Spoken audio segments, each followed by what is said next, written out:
Alright, Leomar TV po. For today's video, magluluto tayo ng adobong kangkong. So, kanina pinakuluan ko na yung yung kanyang tangkay. Then, meron tayong ilalagay na chicken bites. Na yan ako na yan. Meron tayong bawang, sibuyas, ginger, at saka kamatis. Tara, let's start na po, Leomar TV.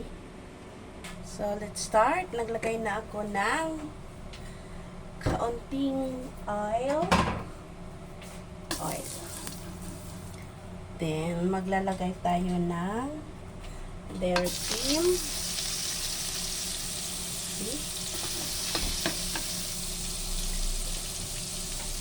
Okay. Lalagay na natin ng ating ginger.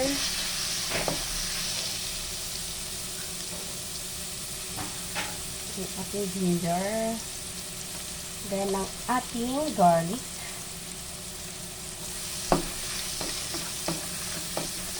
low fire lang natin para hindi talaga siya totally sunog. Ang ating bawang sibuyas, amoy pa lang, ulam na. Kamatis, kasi natin yung mga kapatid.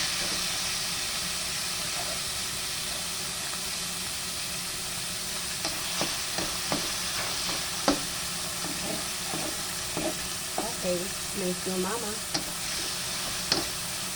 May nakasamang taga-ibang planeta. Parang taga-Mars ata yan. Hindi yan taga-Earth.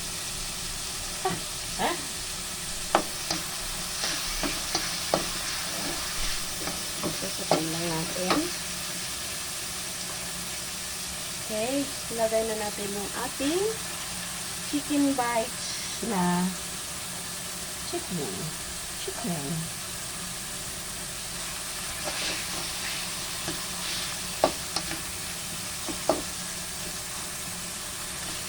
Sutayin lang muna natin mga kapalangga. Okay. Ilagay na natin ang ating nor chicken cubes, bacon na nor. Okay.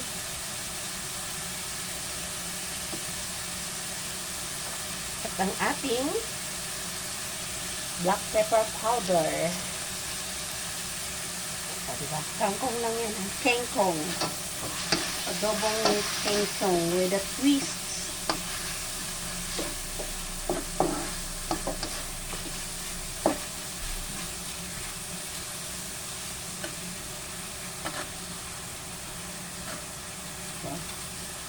I-dissolve lang muna natin yung chicken cubes. Then, kanina mga palangga, ang ating yung tangkay ng ating kangkong ay pinakuluan na natin. So, ilalagay na natin siya para ma-absorb na rin yung lasa. Para manunuot yung lasa. So, diba? Sana all nanonood.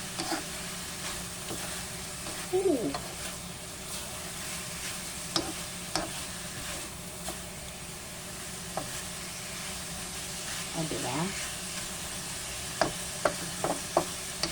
Pwede na rin sigurong hindi natin ito lagyan ng or a little bit suka lang para mayroon siyang asim.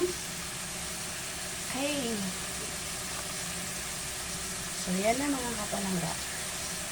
Lulutuin lang muna natin. Okay. Saka natin ilagay yung tangkay yung dahon, yung spinach leaf. Water spinach.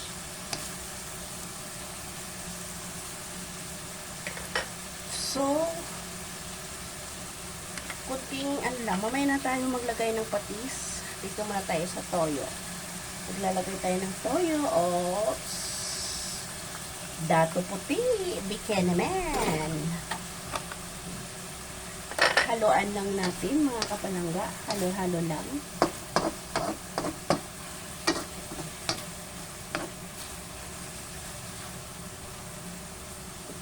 ayun. Diba? Bawal daw patok-patokin yung, ano, sabi ng lola namin dati.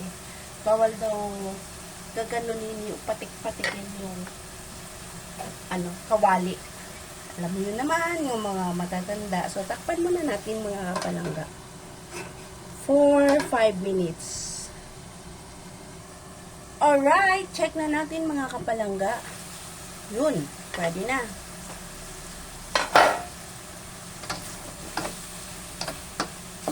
Pwede na natin ilagay yung kanyang dahon mga kapalangga.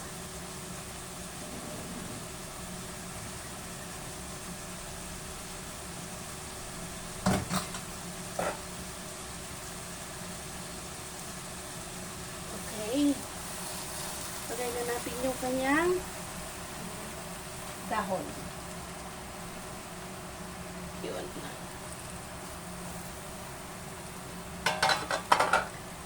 So, yan. Then, mag-add lang tayo ng konting water.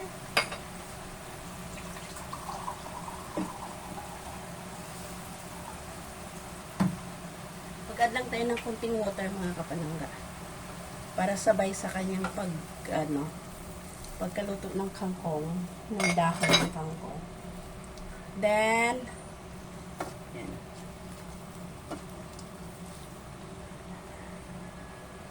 Takpan muna natin mga kapalangga. Lulutuin lang natin yung dahon. Ayan na. Okay, let's check ulit, Kalimar. Kung okay na yung yun, dahon. So, okay na. Hindi natin siya pwedeng i-half cook mga kapalangga, ha. Kailangan lutuin talaga natin yung dahon ng kangkong. Mahirap na. Hindi naman mawawala yung kanyang vitamins dyan mga kapalangga kasi nasa sabaw ng ano. So, maglalagay lang tayo ng kaunting suka. Oh. Ang hirap. Kahirap magluto ng adobong kangkong. Nag-wrap pa.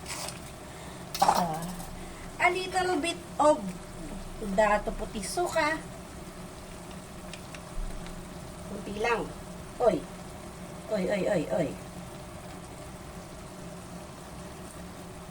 Oops, enough.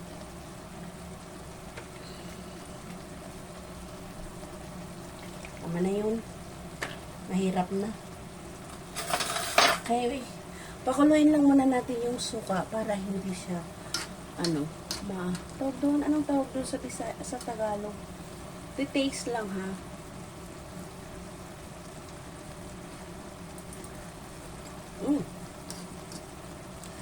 Mag-add lang tayo ng konting suka, mga kapalangga.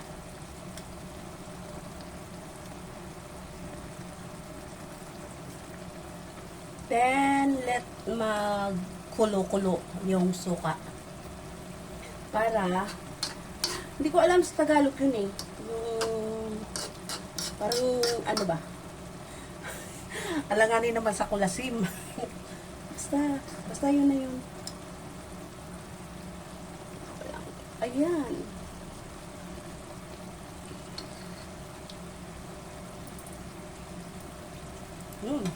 Mag-add lang tayo ng dato pati ulit na patis. O, di ba?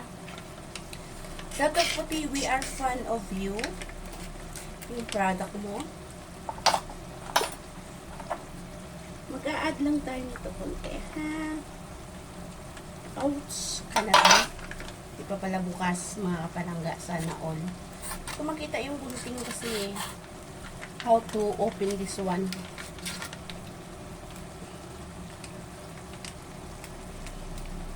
Oh. So, maglagay lang tayo ng isang kutsara mga kapalangga. Oops! Napasok si Inday. Okay. More. Then, Maglalagay din tayo ng brown sugar, mga kapalangga.